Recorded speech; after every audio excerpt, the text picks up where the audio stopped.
Welcome students, study at the rate Uttarakhand के online platform में आपका स्वागत है। एक बार फिर से हम उत्तराखंड का इतिहास लेकर आए हैं आपके सामने और चंदकालीन राजवंश हम लेकर चल रहे थे, जिसका मॉर्निंग सेशन हमने पार्ट नंबर 4 कंप्लीट कर लिया था।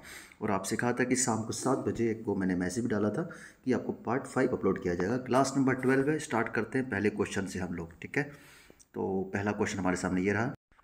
पहले क्वेश्चन से पहले लास्ट क्वेश्चन देख लेते हैं। 25वां नंबर प्रश्न हमने किया था, द्वितीय ज्ञानचंद ने बधानगढ़ पर विजय कब प्राप्त करी थी, ठीक है जी। हमने 1699 देख लिया था। और अब ये 26वां नंबर प्रश्न हमारे सामने। तो कत्यूरी घाटी में बद्रीनाथ मंदिर का निर्माण किस शासक द्वारा कराया गया था? तो ये भी जो करवाया गया था ये भी ज्ञानचंद द्वितीय के द्वारा ही कराया गया था। नेक्स्ट क्वेश्चन देखते हैं। किसके शासनकाल को चंद वंश का या कुमाऊं का स्वर्ण काल कहा जाता है? ऐसा कौन सा शासक है जिसको चंद वंश का या कुमाऊं का स्वर्ण काल कहा जाता है? सेम आपका परमार वंश में भी एक ऐसा प्रश्न बनता है। तो पहले हम चंद वंश का प्रश्न देख लेते हैं। तो जगत चंद के शासनकाल को कुमाऊं वंश का स्वर्ण काल कहा जाता है, ठीक है। अगले देखते हैं। जुआरियों पर किसने कर लगाया गया था? ठीक है, जुआरियों की समस्या से भारत ही नहीं आपका पूरा उत्तराखंड और प्रत्येक आपका कार्यकाल जूझता रहा है। तो जुआरियों पर कर लगाने वाला जो आपका शासक हो जाएगा वो जगत चंद, ठीक है। ओके, इन्होंने बहुत ही मतलब जनता के कल्याण के लिए कार्य किए थे, ठीक है। बहुत ही प्रतापी शासक था और इन्होंने कोशिश करी थी कि किसी तरह से जनता के बीच सौहार्द और बिल्कुल समन्वय का भाव स्थापित किया जाए और जनता किसी भय से राजा के प्रति पूरी तरह से श्रद्धा का भाव रखे। किस चंद शासक के समय तराई क्षेत्र में 9 लाख रुपए की आय प्राप्त होती थी? ठीक है, ऐसा चंद शासक था। मैंने आपसे पहले बताया, जनता श्रद्धा भाव, बिल्कुल समन्वय का भाव, जिससे आपका स्थापित करने का श्रेय जाता है आपका जगत चंद शासक को, ठीक।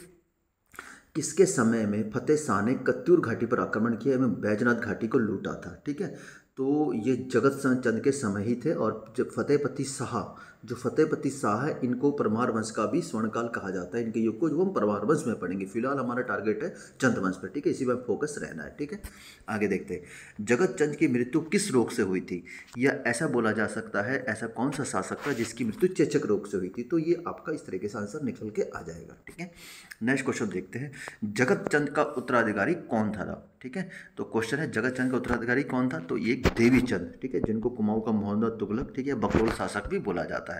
तो कुमाऊं का मोहम्मद बिन तुगलक आई है क्वेश्चन, ये देवी चंद को कहा जाता है। देवी चंद नामक शासक था, इनको कहा जाता है, ठीक है।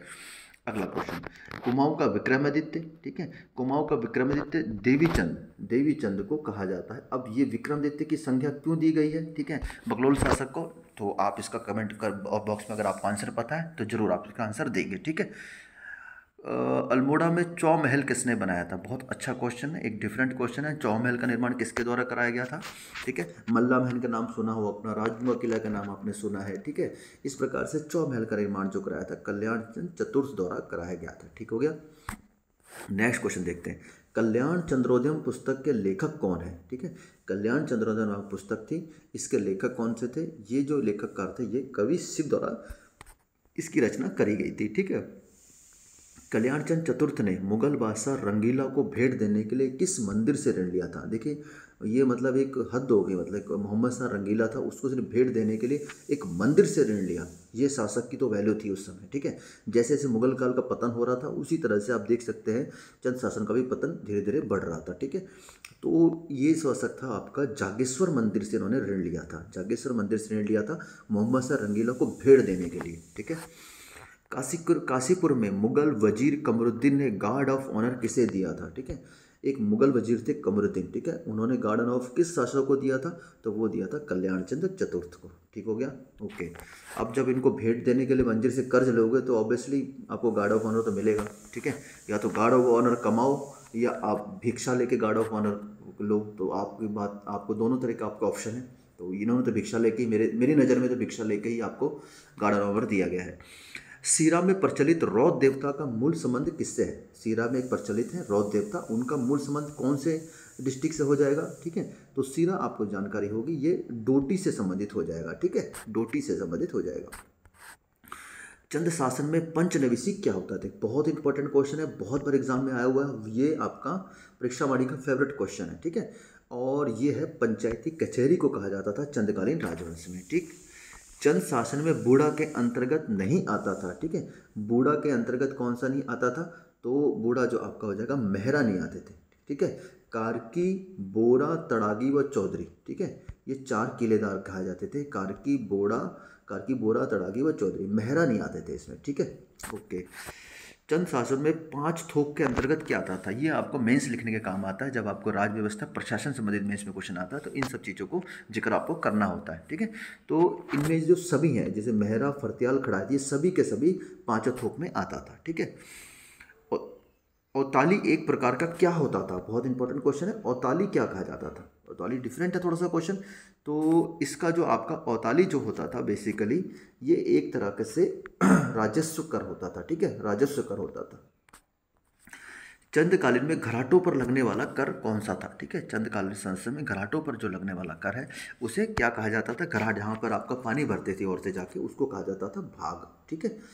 अगला क्वेश्चन देखते हैं। मिझारी कर लिया जाता था। इन सभी करों को आप एक बार लाइन में एक साथ लिखकर आपको इनको स्टडी करना चाहिए, फिर आपको क्वेश्चन अटेम्प्ट करने चाहिए। मेरा आपसे ये सुझाव है।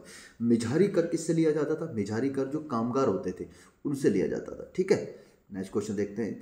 मूनाकोट ताम्रपत्र में वर्णित रतंगली किसे दिया जाता था? ठीक है, तो रतंगली का जो संबंध है ये देने वाला होता था कि लेखक को दिया जाता था। रतंगली मतलब युद्ध के समय ये दिया जाता था, ठीक है, लेखक को। भूमि मापन इकाई नाली शब्द का सर्वप्रथम प्रयोग कहाँ मिलता है? ठीक है, very very most important question है, ठीक है। सबसे ज़्यादा इसका जो भूमि नाली शब्द जो है ना, नाली हम देखते हैं कई बार हमारे उत्तराखंड में प्रयोग, आज भी प्रयोग किया जाता है गाँव वाले इलाके में। ये नाली शब्द का जो सर्वप्रथम प्रयोग, ये चंद साहित्य में अगर आप सोच रहे हैं तो आप गलत हो जाएंगे। ये होंगे तमिल साहित्य में इसका सबसे पहले प्रयोग मिला था। अगर आप तोलकाप्पियम पढ़ा होगा आपने, ठीक है, संगम कालीन इतिहास में, उसमें नाली शब्द का जिक्र है, ठीक है। सूती वस्त्र के बुनकरों से लिए जाने वाला कर कौन सा था? सूती वस्त्र जिसे बुनकर जो बुनते थे उनसे जो कर लिया जाता था वो था डांट कर, ठीक है, डांट कर जो होता था, ठीक है, इसे डांट कर बोला जाता था, ठीक हो गया। अगला क्वेश्चन। कुली बेगार से संबंधित महत्वपूर्ण कर कौन सा था? ठीक है, अगर आप किसी से कुली बेगार करवा रहे हैं तो आप पे टैक्स लगता था, उस टैक्स को बोला जाता खेनी कपिलिनी, ठीक है, खेनी कपिलिनी नामक टैक्स था जिसे कुली बेगार से संबंधित कर हो जाएगा, ठीक है। अगला क्वेश्चन। राजधानी की सुरक्षा के लिए देय कर कौन सा था? अगर आप राजधानी की सुरक्षा कर रहे हैं, ठीक है, और उस राजधानी की सुरक्षा और प्रजा की अगर देखभाल कर रहे हैं तो राजा कौन सा कर लेता था तत्कालीन समय में? तो उसे बोलता था पौड़ी प्रहरी कर, ठीक है, पौड़ी प्रहरी कर भी बोलता था। पौड़ी कर भी कहीं जगह आपको मिलेगा, पौड़ी कर भी मिलेगा, प्रहरी कर भी मिलेगा, ठीक है, और कहीं कहीं कि आपको पहाड़ी भी मिलेगा, पहाड़ी कर, ठीक है, पहाड़ी कर भी आपको कहीं कहीं देखने को मिलता है, ठीक है।